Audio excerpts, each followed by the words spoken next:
রায়গঞ্জ থানার নতুন আইসি হিসেবে সন্দীপ চক্রবর্তী দায়িত্ব গ্রহণের পর থেকে এলাকায় আইন শৃঙ্খলা রক্ষায় পুলিশ প্রশাসনের তৎপরতা লক্ষ্য করা যাচ্ছে। এরই মধ্যে মঙ্গলবার রায়গঞ্জ থানার অন্তর্গত গোয়ালপাড়া কদমতলা এলাকায় একটি তৃণমূল কংগ্রেসের পার্টি অফিসকে কেন্দ্র করে উত্তেজনার সৃষ্টি হয়। স্থানীয় বাসিন্দাদের অভিযোগ, দীর্ঘদিন ধরে ওই পার্টি অফিসে বিভিন্ন ধরনের অসামাজিক কার্যকলাপ চলছিল। এ বিষয়ে একাধিকবার রায়গঞ্জ থানায় অভিযোগ জানানো হলেও কোনো স্থায়ী সমাধান মেলেনি বলে তাদের দাবি। অভিযোগের সুরাহা না হওয়ায় মঙ্গলবার ক্ষুব্ধ এলাকাবাসীর একাংশ পার্টি অফিসটি ভাঙচুরের চেষ্টা করেন। ঘটনার খবর পেয়ে রায়গঞ্জ থানার পুলিশ দ্রুত ঘটনাস্থলে পৌঁছে পরিস্থিতি নিয়ন্ত্রণে আনে এবং ভাঙচুর বন্ধ করে।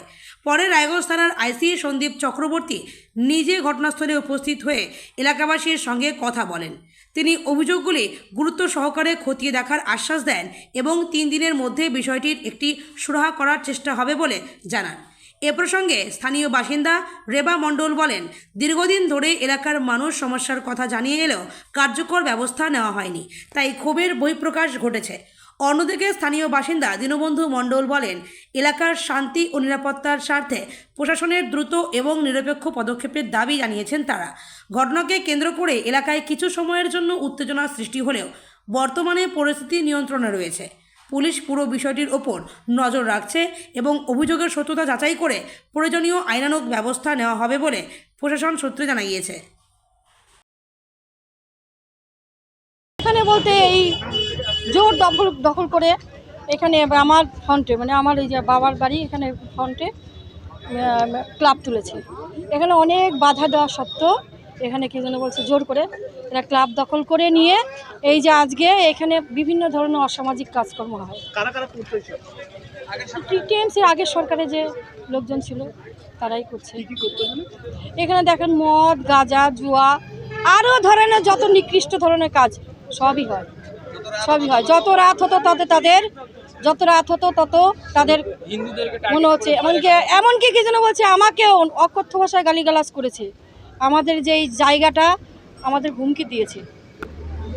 অবশ্যই হতো, এখান থেকে অবশ্যই হতো। এই যে কিছুক্ষণ আগে থানার আইসি এসেছিলেন, এখান থেকে বললো যে এখানে তো আজকের নয়, এটা অনেক দিন থেকেই এগুলো পরিকল্পনা চলেছে। পরিকল্পনা মাফিক এখানে একটা মানে আস্তানা হয়েছিল, আস্তানা। এটা যদি ফিউচারে যদি এরকম যদি থাকতো, এখানে আমরা কেউ হিন্দুরা এখানে আমরা থাকতে পারতাম না। বিশেষ করে আমাদের পরম ভাগ্য যে সরকার চেঞ্জ হয়েছে। সরকার যদি চেঞ্জ না হতো তাহলে এখানে আমাদের বসবাস করা সত্যি খুব দূর হয়ে পড়তো। এখানে এর আগে যখন সরকার ছিল তখন কি বিষয়গুলো আপনারা জানিয়েছিলেন প্রশাসন? জানিয়েছিলাম, কিন্তু কোনো রকম কোনো স্টেপ নেয়নি। ওইখানে যেখানে জানিয়েছে সেখানেই স্থগিত। কোনো রকম কোনো মাথাচাড়া কেউ কিচ্ছু করেনি। কারো কোনো গায়ে লাগে না, কারো কোনো যায় আসে না। কিন্তু এখানে একটা কথা বলার একটা জায়গা তৈরি হয়েছে যে আমাদের যে ভেতরে কষ্ট, দুঃখ, জ্বালা, যন্ত্রণা, এমনই এই যে চারিদিকে যে গ্রামবাসী সবাই এসছে, নিশ্চয়ই আমাদের মানে কষ্ট হচ্ছে, এমনকি অসুবিধা হচ্ছে। সেই জন্যই আমরা সবাই একত্রিতভাবে এইভাবে কাজ করছি। দেখুন, এইটা যদি সম্পূর্ণ যদি ভেঙে দেওয়া যেত, এদের যে আস্তানা ছিল, তাহলে মনে হচ্ছে অনেকটাই সমস্যার সমাধান।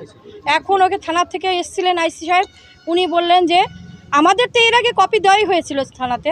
তখন বললো যে ঠিক আছে, আমি সব বুঝলাম যে গ্রামের সমস্ত সবাই যখন একত্রিত হয়েছে তাহলে নিশ্চয়ই কোনো সমস্যা তো অবশ্যই তৈরি হয়েছে। এমনকি উনি বললেন যে এখানে সমস্যা যে আমি আগেও জানি, তবে আমাদের 3 দিন টাইম দেন, 3 দিনের মধ্যে আমরা একটা ব্যবস্থা নেব।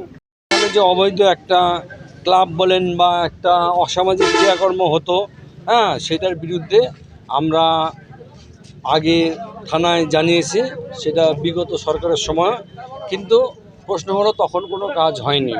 তারপরে মাসখানেক আগে আমরা গ্রামের সমস্ত, বিশেষ করে হিন্দু সম্প্রদায় মিলে এটাকে, যেহেতু মন্দিরের জায়গা সেই জন্য হিন্দু সম্প্রদায় কথাটা বললাম, মন্দিরের জায়গা দখল করে একটা অসামাজিক ক্রিয়াকর্ম অনুষ্ঠান, অসামাজিক যেগুলো মদ, জুয়া, মানে সমাজে যেগুলো, সমাজের চোখে যেগুলো খারাপ, সেই জন্য আমরা মাসখানেক আগে জানিয়েছি, থানায় জানিয়েছি। আমাদের যেহেতু আমরা কালিয়াগঞ্জের মধ্যে পড়ি, সেই আসছিলেন আমাদের বিধায়ক আসছিলেন, দেখে গেছে, আমরা থানায় জানিয়েছি, কিন্তু কোনো কাজ হচ্ছে না।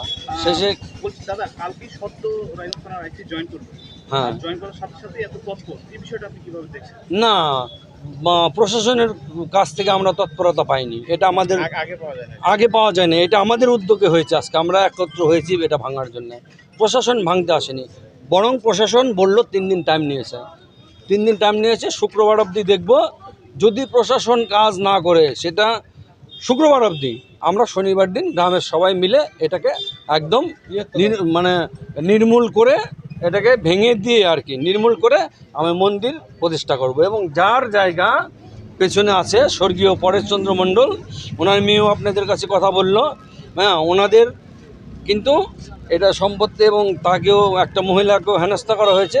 এগুলো তো সমাজে কাম্য না। একটা সুস্থ সামাজিক পরিবেশ আমরা চাই এই গোয়ালপাড়ায়।